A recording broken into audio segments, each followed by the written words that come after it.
Hello everyone, welcome back to my channel. This is యుమా. So నిన్న సైకాలజీకి సంబంధించిన కొన్ని questions అయితే మీతో షేర్ చేసుకున్నానండి. ఆఫ్ కోర్స్ 30 క్వశ్చన్స్ అయితే వీడియోలో చూసారు. సో ఈరోజు కూడా ఒక 30 వరకు మనం నేర్చుకుందాము. అండ్ దాంతోపాటు మీరు ఆ 30కి ఎన్ని మార్క్స్ తెచ్చుకున్నారు కింద కామెంట్లు అయితే చేయండి. అండ్ ఇంకొకటి, గ్రూప్ 2కి సంబంధించిన క్లాసెస్ అనేవి ప్రొవైడ్ చేయండి అనేసి చాలామంది అడుగుతున్నారు. బట్ ఏంటంటే ఈ ఛానల్లో అంటే హిమా స్టడీ అనే ఛానల్లో పెట్టడం కంటే సపరేట్ ఇంకొక ఛానల్ యాడ్ చేస్తే దానిలో గ్రూప్ 2కి సపరేట్ అనేది ఉంటుందండి. క్లాసెస్ అనేవి డివైడ్ చేసినట్టు ఉంటుంది. సో కన్ఫ్యూజన్ అనేది ఉండదు. సో దానికి సంబంధించి స్టడీ సింక్ అని నేను మీకు పోస్ట్ చేస్తాను. ఆ పోస్ట్లో లింక్ అనేది ఉంటుంది. డైరెక్ట్ మీరు సబ్స్క్రైబ్ చేయండి. మ్యాక్సిమం నాకు టైం అనేది లేదండి. టైం ఉన్నప్పుడు మీకు ప్రొవైడ్ చేస్తున్నాను. సో ప్రొవైడ్ చేస్తాను కూడా. సో అర్థం చేసుకోండి, టైం అనేది చాలా తక్కువ ఉంది. దానికి దీనికి పెద్ద డిఫరెంట్ ఏం లేదు. మనకు టెట్ కానీ గ్రూప్ 2 దానికి కానీ నోటిఫికేషన్స్కి పెద్దగా టైం ఏం లేదు. సో పాసిబుల్ అయినంత వరకు క్లాసెస్ అనేవి మీకు అందించడానికి ట్రై చేస్తాను, ఏ సబ్జెక్ట్ అయినా సరే.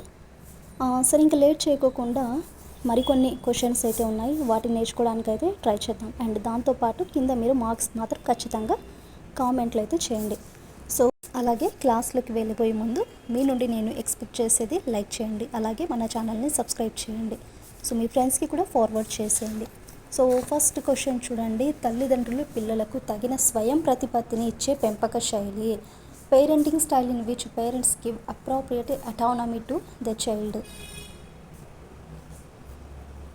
స్వయం ప్రతిపత్తినిచ్చే పెంపక శైలి. సో ఫస్ట్ క్వశ్చన్కి ఫస్ట్ ఆప్షన్ కరెక్ట్ అండి, సాధికారతత్వ. ఫస్ట్ ఆప్షన్ సాధికారతత్వ. నెక్స్ట్ సెకండ్ క్వశ్చన్ చూడండి. అభ్యసనం జరిగే కాలము. Learning takes place from. అభ్యసనం జరిగే కాలము. సో ప్రతి ప్రశ్న కూడా మనకు రిపీటెడ్గా వస్తాయి. సో రాదు అన్నికి మనకు ఛాన్స్ అయితే లేదు. ఏదైతే ఇంపార్టెంట్గా మనకు రిపీటెడ్గా వస్తుందో ఆ టాపిక్ని మీరు 1 or 2 టైమ్స్ బాగా చదివి ఆన్సర్ అయితే చేయడానికి అయితే ట్రై చేయండి. సమ్ టైమ్స్ మనకు మ్యాచ్ ద ఫాలోయింగ్స్ లాగా ఇస్తాడు, గ్రంథాలు ఇస్తాడు, రచయితలు ఇస్తారు. సో మనల్ని కన్ఫ్యూజ్ చేస్తుంటాడు. సో అభ్యసనం జరిగే కాలం వచ్చేసి థర్డ్ ఆప్షన్ చూడండి. పుట్టినప్పటి నుండి చనిపోయే వరకు మనం ఏదో ఒకటి నేర్చుకుంటూనే ఉంటాము. పుట్టినప్పటి నుండి చనిపోయే వరకు అభ్యసనం అనేది జరుగుతూ ఉంటుంది. నెక్స్ట్ థర్డ్ క్వశ్చన్, బెదిరించడం అనేది. సో థ్రెటింగ్ ఉందంటాం కదా మనము, బెదిరించడం అనేది. ఫస్ట్ ఆప్షన్ చూడండి, మానసిక పీడనము. సో బెదిరించడం అనేది మానసికంగా మనము పీడించడం అంటారు చూడండి, దాన్నే మనము మెంటల్ అబ్యూజ్ అంటాము. అంటే మానసికంగా పీడనం అండి. బెదిరించడం అనేది మానసిక పీడనము. Next question number 4. క్రింది వానిలో స్వీయ వనరులు. ఇదిగో ఇలాంటి క్వశ్చన్స్ వస్తాయి. ఇలాంటప్పుడు జాగ్రత్తగా ఆన్సర్ అనేది చేయండి. క్రింది వానిలో స్వీయ వనరులు. Self resources among the following. Fourth option ప్రజ్ఞ మరియు ఆలోచన. ప్రజ్ఞ మరియు ఆలోచన. మీకు ఇంకెవరికైనా డౌట్స్ ఉంటే మాత్రం కింద కామెంట్స్లో అయితే చేయండి.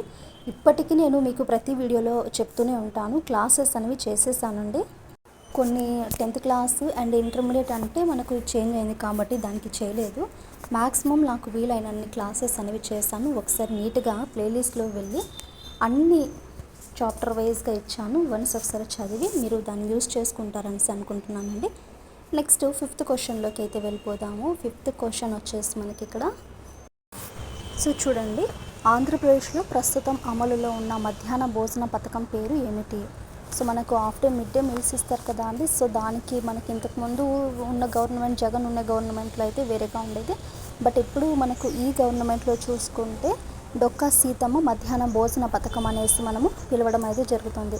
సో ఆంధ్రప్రదేశ్లో ప్రస్తుతం అమలులో ఉన్న మధ్యాహ్న భోజన పథకం పేరేమిటి అంటే డొక్కా సీతమ్మ మధ్యాహ్న భోజన పథకము. నెక్స్ట్ 6th క్వశ్చన్ చూద్దాం. వస్తు స్థిరత్వ భావన ఏర్పడే దశ. Objective permanence appears at the stage.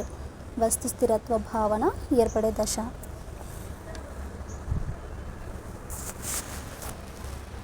Second option చూడండి ఇక్కడ, ఇంద్రియ చాలక దశ. ఇంద్రియ చాలక దశ, దీన్నే మనము సెన్సరీ మోటార్ స్టేజ్ అనేసి పిలుస్తామండి. Next question number 7. క్లాస్ అనేది లైక్ చేయండి. లైక్ చేయడం వల్ల మన ఉండే బిట్స్ ఇక్కడ ఉన్నాయి కదా, సో మరి కొంతమందికి రికమెండ్ చేయొచ్చు.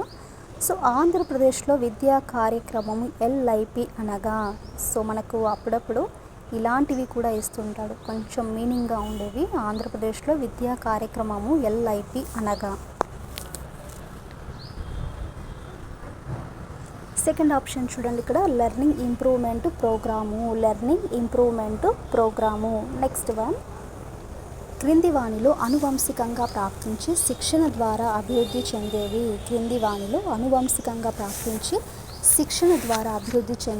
Which of the following combine inheritance and developed through training.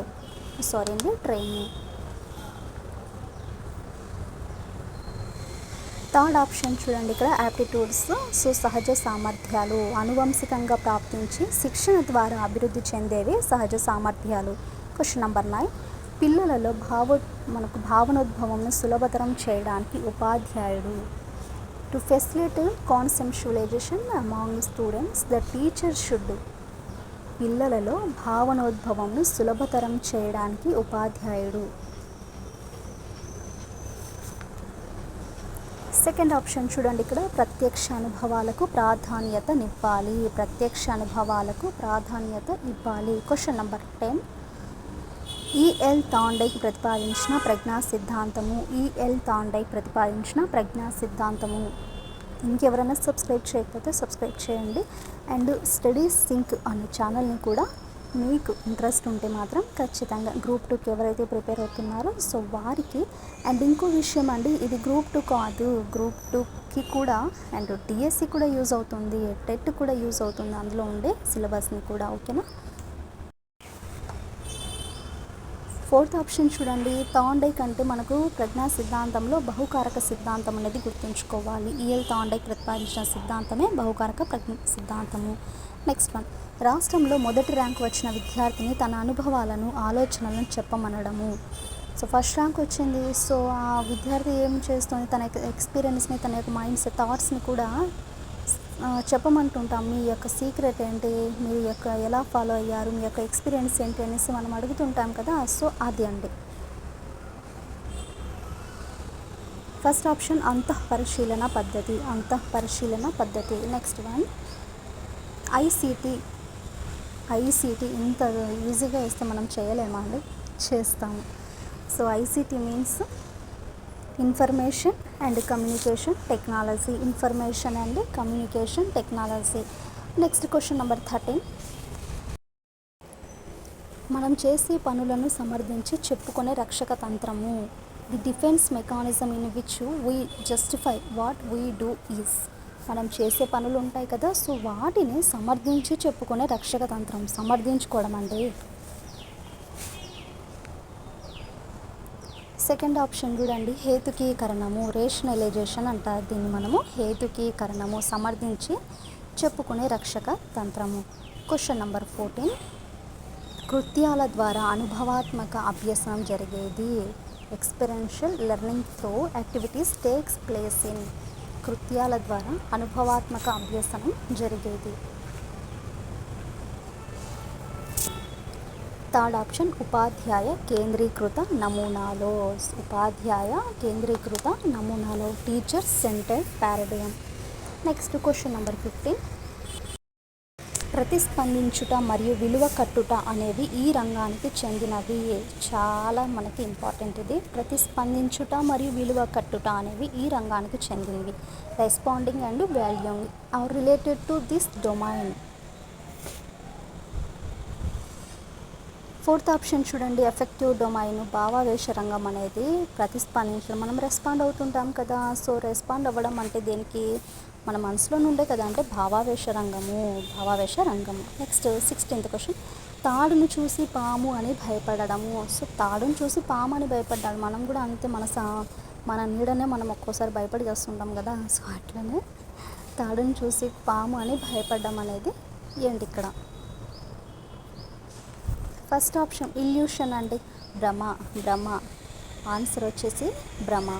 Next question number 17, పాఠశాల దశలోని పిల్లలు ఎదుర్కొనే సాంఘిక క్లిష్ట పరిస్థితి. ఇది ఇస్తారబ్బా రిపీటెడ్గా, జాగ్రత్తగా చూసుకోండి దీన్ని. అయితే పాఠశాల దశలు అడుగుతుంటారు, సో సమ్టైమ్స్ దశలు మనకి మార్క్స్ పోయేలా చేస్తాయి. పాఠశాల దశలోని పిల్లలు ఎదుర్కొనే సాంఘిక క్లిష్ట పరిస్థితి, socially critical situation faced by school age children. పాఠశాల దశలో అండి. థర్డ్ ఆప్షన్ శ్రమించడం న్యూనత. Question number 18. వైగాట్స్కి అభ్యసన సిద్ధాంతాన్ని ఇలా కూడా అంటారు.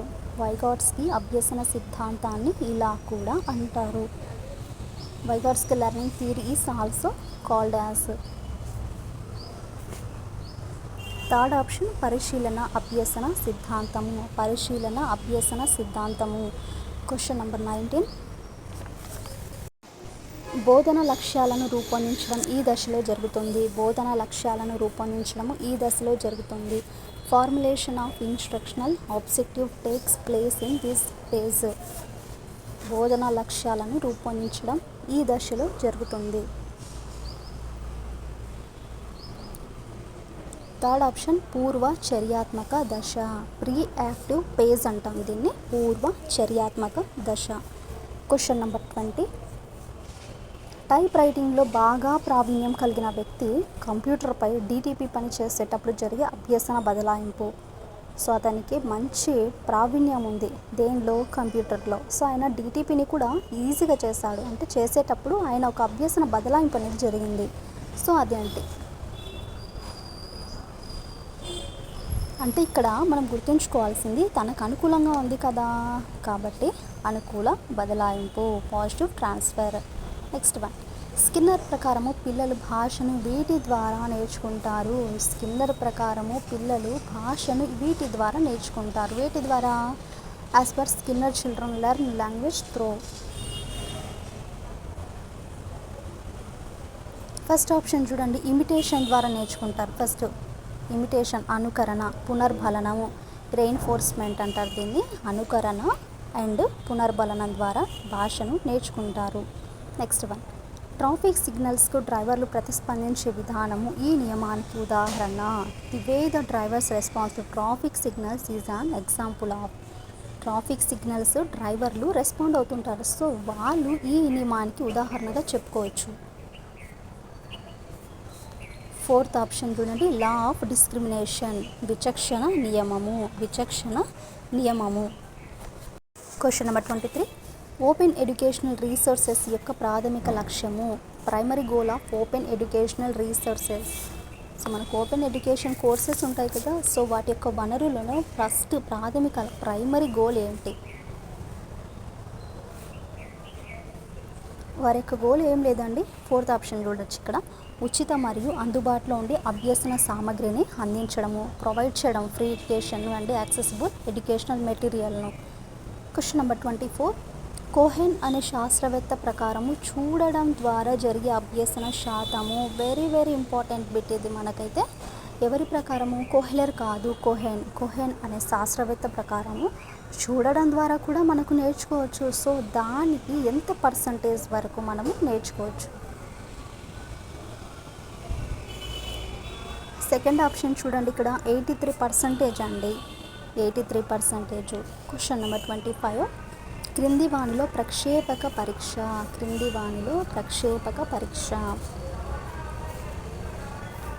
ప్రాజెక్టివ్ test among the following.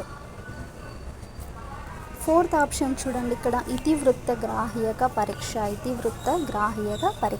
Question number 26. వీరిని విద్య నేర్పగల మానసిక వికలాంగులుగా పరిగణిస్తారు.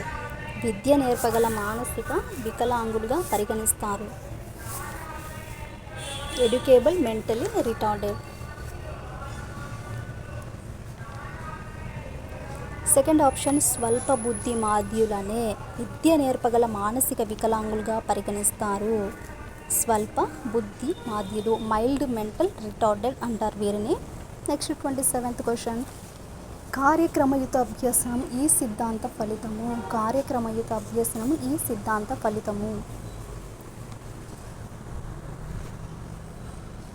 సెకండ్ ఆప్షన్ చూడండి, కార్యసాధన నిబంధన.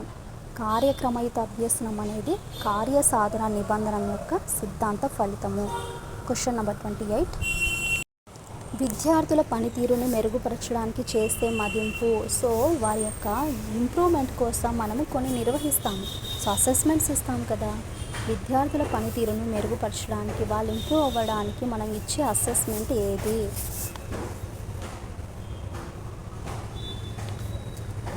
థర్డ్ ఆప్షన్ అభ్యసనం కొరకు మదింపు. Assessment for learning. Question number 29. మొదట పిల్లవాడు వస్తువును పట్టుకోవడానికి మొత్తం చేతిని ఉపయోగించి తర్వాత చేతి వేళ్ళతో పట్టుకోగలడానికే వికాస సూత్రము. చాలా ఇంపార్టెంట్ బిట్ ఇది. సో ఫస్ట్ హ్యాండ్ యూజ్ చేస్తాడు, దాని తర్వాత ఏం చేస్తాడు, చేతి యొక్క ఫింగర్స్ని యూజ్ చేస్తాడు. సో అందులో తను ఉన్న వికాస సూత్రము. థర్డ్ ఆప్షన్ చూడండి, వికాసం సాధారణ దిశ నుండి నిర్దిష్ట దిశకు సాగుతుంది. వికాసం అనేది సాధారణ దిశ నుండి నిర్దిష్ట దిశకు సాగుతుంది. Question number 30. స్మృతిపై ప్రయోగాలు చేసిన శాస్త్రవేత్త. Scientist who experimented on memory. Fourth option చూడండి, ఇక్కడ ఎబ్బింగ్ హౌస్ ఈయన స్మృతిపై ప్రయోగాలు చేసిన శాస్త్రవేత్త. సో ఇదండి ఈరోజు సైకాలజీలో 30 ప్రశ్నల వరకు నేర్చుకున్నాము. నెక్స్ట్ క్లాస్లో మరికొన్ని 30 ఇంపార్టెంట్గా ఉండే క్వశ్చన్స్ అయితే చేస్తాను వీడియో. అన్నట్టు మర్చిపోయాను, ఎన్ని క్వశ్చన్స్కి ఆన్సర్స్ కరెక్ట్ చేశారు కింద కామెంట్లో అయితే తెలియజేయండి. స్టడీ సింక్ అనే ఛానల్ని కూడా సబ్స్క్రైబ్ చేసి పెట్టుకోండి. పాసిబుల్ అయినంత వరకు మీకు ఏదో ఒక టాపిక్ వైజ్గా మీకు క్లాస్ అనేది ప్రొవైడ్ చేయడానికి అయితే ట్రై చేస్తాను. ఐ హోప్ మీకు క్లాస్ నచ్చింది, అలాగే యూస్ అయిందనేసి అనుకుంటున్నాను. వీడియో నచ్చితే please like and share, subscribe to my channel.